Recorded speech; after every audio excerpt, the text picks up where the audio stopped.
Hi everybody, and welcome back to the Ultimate Fashion History for this month's episode of What We're Into, the little video magazine I have running on the channel. And this month I have to hit the ground running with this episode if I'm going to get it to you before the end of the month, so I will just rush through the usual preamble. I don't do comments here, but I'll leave my deets and you can contact me directly or join the Ultimate Fashion History Facebook group. I'll leave a link to that as well as everything else that I cover in the episode. Right. It's June, which means that summer is truly here. And little darlings, it's been a long, cold, lonely, locked down, isolated, shut in, stay at home winter and spring. So I'm so glad it's summer and so glad that the world is slowly but surely opening up. So that's something to celebrate this month. But even more importantly, it's Pride Month. And whenever it is Pride Month and I talk about pride, I always get a couple of truly vile hate mails along with a ton of dislikes on the channel. But this year I'm feeling feisty, so seriously, bring it on. If you're not an ally or have any problem with me being an ally, that unsubscribe button is right there. Hit it and ask yourself why you've subscribed to a fashion history channel if you're not supportive of Pride. Anyway, let's get into it, and let's start with some fashion. The Resort 2022 collections are dropping as I speak, and so far my favorite is Christopher John Rogers, because the designer really tried hard not to channel the past, but offered a collection that, while all of us can spot the historical references, right, really did look fresh and optimistic and actually exciting. And don't you love his play of colour and his interesting silhouettes? What a talent he is. Christopher John Rogers is, of course, the young designer from Baton Rouge. I don't even think he's 30 yet, who created Kamala's inauguration outfit as well as a ton of red carpet looks. And I really think he's a designer we should all be watching. His understanding of form and palette is outstanding. And he's one of those designers who's actually trying to push fashion forward in a way that isn't gimmicky or silly. His work sort of reminds me of Balenciaga, actually. The other Resort 22 collection so far that I've enjoyed is from Vivetta, with this joyfully eclectic collection full of whimsy and colour and fun, with a slight nod towards the 70s, but feeling bang on point as we start to embrace freedom and fun again. And sticking with fashion, I know that many of us saw and loved the Netflix docudrama on Halston, right, starring Ewan McGregor. So I was really excited to hear that Halston, the label, have collaborated with Netflix to bring out a capsule collection inspired by the 70s stylings we saw in the show. Now, of course, this isn't a new idea. I mean, you all remember all of the Mad Men capsule collections that came out when that show was at its peak. But I love that it's happening again with Halston, with the Studio 54 inspired gowns. But of course, this stuff is tray expensive, and so yep, you know what's coming next. You guessed it, let's get the look for less. Let's take this gorgeous chiffon gown from the Halston Netflix collection and then check this out. I found this on Ivy Rose for $26. It's so Versailles 73, isn't it? Is it identical? No. Is it the same quality? Probably not, but we're playing with the same look, aren't we? And check out this plunging sequin silver gown from the Halston Netflix collection, and then here's something very similar from Peace and Love at Misguided for $150. My favorite look from the Halston Netflix capsule collection was this, being the kaftanista that I am. It is beautiful, but looky here, I found something very similar in much the same spirit from a talented Etsy seller called Heritage and Folklore for $139. I was crazy about the Halston green slinky gown, but take a look at this. It's not exactly the same, but it's in the same spirit from Zara for about $60. I can't remember exactly how much it was, but it's certainly the look for less. So there we have it. We can all get our disco on for less, the look for less, saving you money with the UFH. Let's have some travel, and I'd like you to voyage with me to Egypt. Not now, but in March 2022, and this is inspired by lessons I learned from lockdown. And if there's one lesson I learned from lockdown, it's that we shouldn't delay happiness or put off those bucket list adventures.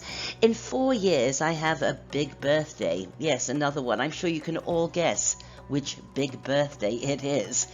As you'll learn later, Boy George celebrated that big birthday this year, and we were planning on celebrating this landmark birthday with a trip I have dreamed of taking since I was 12 years old and first saw Death on the Nile.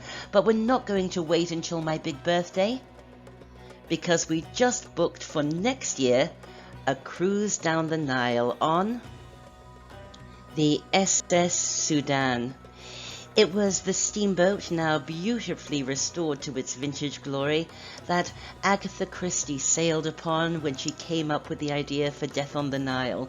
And I believe it's the ship upon which both the original movie version of Death on the Nile and the David Suchet television version were filmed. And this is our cabin, cabin number 9, completely decked out, no pun intended, decked with panelled walls and ceiling fans and this beautiful brass bed.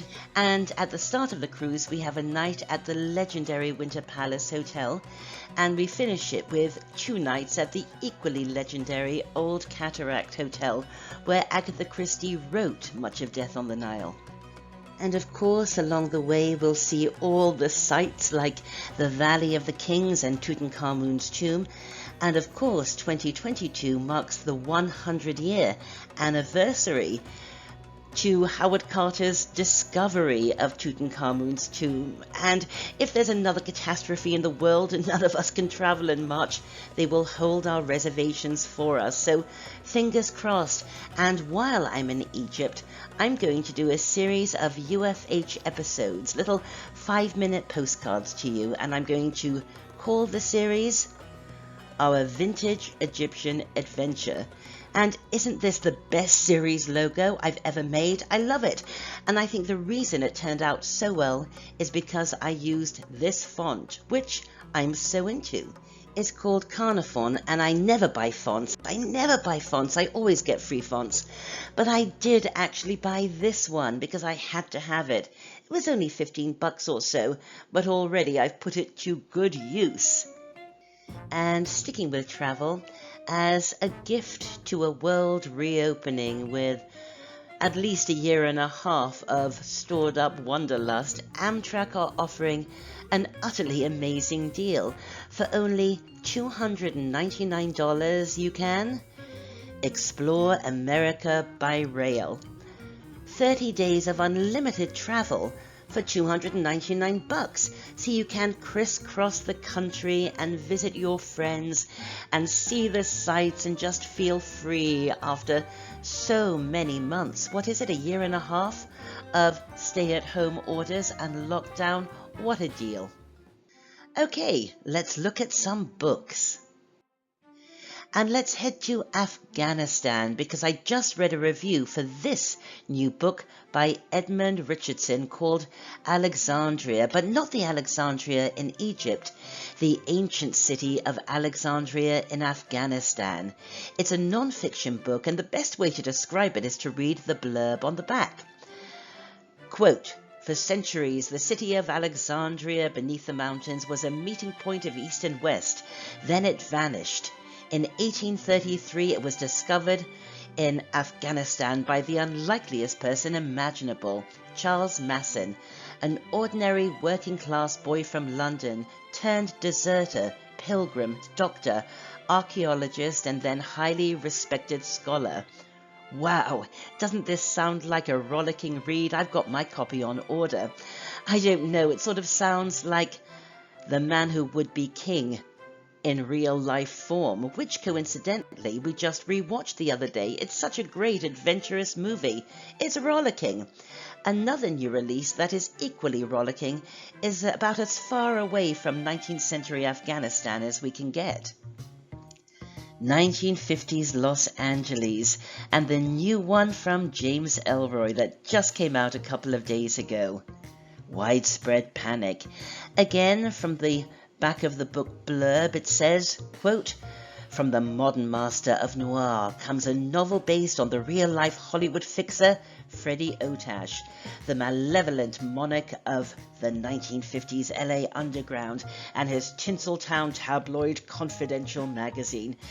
This is so my kind of thing, and I love James Ellroy. What a character, what an eccentric, and sticking with books. I am not shilling here, I am just sharing, but when I saw this photograph from a bookstore in Scotland called Well Read Books, I had to share it. Look at their pretty display of Dean Street Press books. Dean Street Press is, of course, my husband's publishing company, and this is a display of his Furrowed Middlebrow collection, republished novels written by British lady authors from the 20s to the 30s, 40s, 50s. And don't the covers look lovely all displayed together like this? And look at their display of Dean Street Press vintage crime fiction with this wonderful vintage ceramic High Court judge. I want a vintage ceramic High Court judge to just place around the house when I'm judging people. When my 14-year-old stepson returns home after curfew with some cock and bull story about flat bicycle tires, I'll just place the vintage ceramic judge in front of him. Silence in court. Objection sustained. Your witness. And I'm not sure if I'm sticking with books for the next one, or if it should belong in a whole new What We're Into series that I'm calling How Can It Be Wrong When It Feels So Right? And how can this be wrong when it feels so right? Look what arrived just this morning. My copy of the original 1962 Holiday Inn International Cookbook. Although there's not much international about it apart from American versions of some retro French recipes, but that's okay because it's basically a celebration of every Holiday Inn in the nation circa 1962, and it's one of the most unintentionally hilarious reads I've ever enjoyed. I love it above all things. Most of the text is given over to endless hyperbole about Holiday Inns. And by the way, I used to love Holiday Inns before they went all express and got rid of their coffee shops. And it's written by this lady here, Ruth M. Malone, who seems to have been quite the doyenne of travel cooking in her day. And as you can see from the blurb on the back of the book, she once appeared on To Tell the Truth as the real Ruth Malone, which reminds me of What's Up, Doc? She wasn't a Eunice Burns, she was the Eunice Burns. And let's just look at Ruth's lovely ensemble here of a wool shift dress with self-belt and matching jacket in cream, which is fitting because there is a lot of cream in the Holiday Inn International Cookbook. What else are we into? Let's look at some design.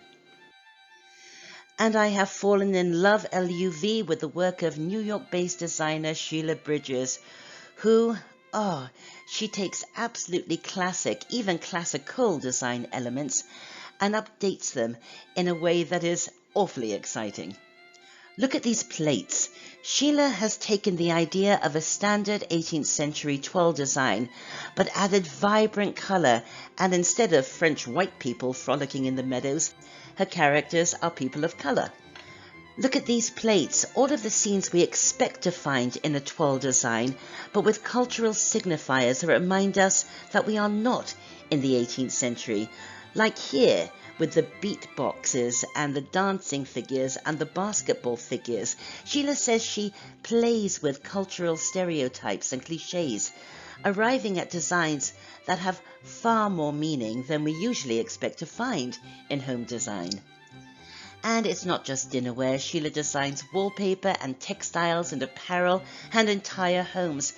And I love her work because although it borrows from 18th century Europe, there's something intrinsically American about it.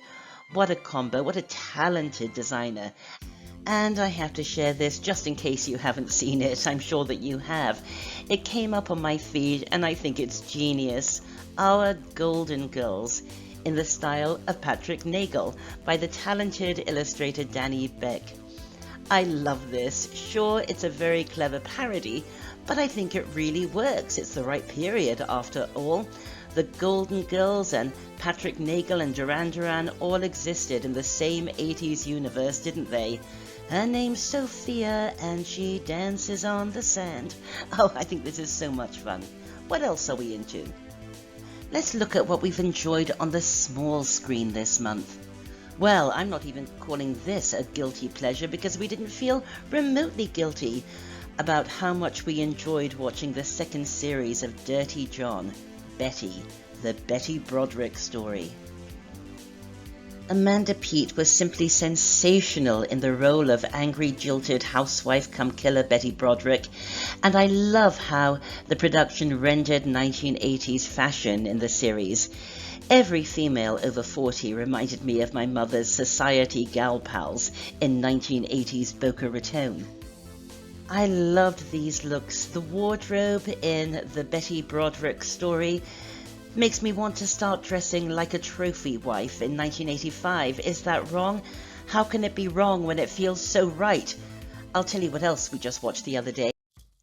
A new documentary about Princess Grace of Monaco titled Grace Kelly, The Lost Tapes. And it's really just a collection of Grace's own home movies, previously unseen photographs, all made available by her son. I don't think I learned anything new about the princess in the show, but it was lovely seeing these more intimate and unofficial moments, as well as her wardrobe, like this fabulous Pucci tunic with pink flannel turban, Be Still My Heart. But perhaps the most profound thing, and certainly the sweetest thing I've seen not just this month, but in quite a few months, was this. It's a Netflix original called John Was Trying to Contact Aliens.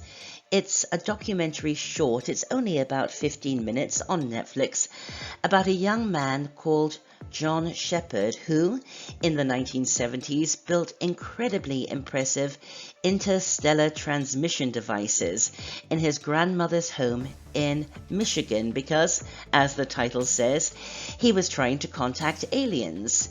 And instead of just waiting to hear from them, he was sort of an interstellar DJ, broadcasting world music and progressive rock to the aliens in the hopes of making contact.